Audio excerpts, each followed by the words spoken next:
ഇപ്പോൾ തൃശ്ശൂർ ജില്ലയിൽ ഇത്ര വിഡ്ത്തിലും ലെങ്ത്തിലും നെറ്റ്സ് കവേർഡ് ആയിട്ടുള്ളത് ഇല്ല, നമ്മൾ തന്നെ ഉള്ളൂ.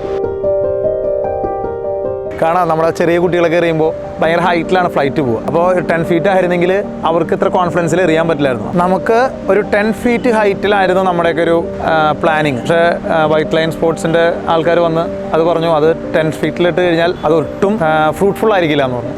അത് ഭയങ്കര വേർത്തായി.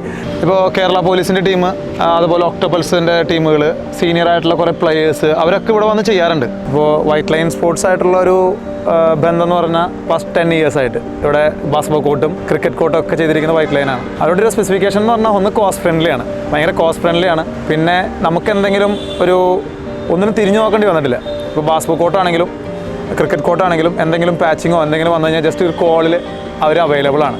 നന്നായിട്ടുണ്ട്. പിന്നെ ലൈറ്റൊക്കെ ഇട്ട് നിങ്ങൾക്ക് കാണാം, ലൈറ്റ്സൊക്കെ ഇട്ട് ചെയ്യുമ്പോഴും അതിൻ്റെ ഒരു ക്വാളിറ്റി ഭയങ്കരമായിട്ട് വിസിബിളായിട്ട് കാണും. എന്ത് ചെറിയൊരു നെറ്റ് പൊട്ടി എന്ന് പറഞ്ഞാൽ വരെ അത് വന്ന് ചെയ്തു തരും. അത് സൂപ്പർ ക്വാളിറ്റിയാണ്. എല്ലായിടത്തും ആ ക്വാളിറ്റി അവർ മെയിൻറ്റെയിൻ ചെയ്യുന്നത് അതുകൊണ്ട് തന്നെ ആയിരിക്കാം എല്ലായിടത്തും. ഇപ്പോൾ എൻ്റെ അറിവിൽ ആമലയിൽ ഒരു ഇൻഡോറൊക്കെ ചെയ്തിട്ടുണ്ട്, അതൊക്കെ വേൾഡ് ക്ലാസ് ആണ്.